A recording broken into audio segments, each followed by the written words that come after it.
Valemite meelde jätmise üle käib üks igavene trall ja trall. Tegelikult täiskasvanud inimesed teavad seda, et on olemas hästi palju meeldejätmistehnikaid. Ja kui mina jõudsin ülikooli ühel hetkel, siis seal tegelikult alles, kuidas ma ütlen, pea avaneb ja mitte ainult, seal hakatakse ka natukene rohkem õpetama seda, kuidas õppida. Ja ma paningi ühe sihukese video kokku, kus ma jagan omaenda isiklikku meetodit, mida ma siis õpetan nii oma lastele kui oma eraõppelastele ja mida ma ka ise kasutan kogu aeg asjade meelde jätmiseks.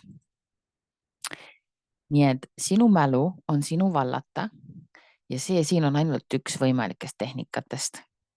Okei. Kuidas nüüd endale seda vahvat videot saada? Mine võta teadlikumema.ee, võta kursused, võta matemaatika, liigu sealt allapoole, seal on üks tore Fienta link ja see on ainult 20 eurot ja sa saad väga palju vahvaid videosid. Need videod muidugi on ka kõik minu matemaatikakursuste osa, nii et ma õpetan palju rohkem kui lihtsalt matemaatika. Oled oodatud õppima.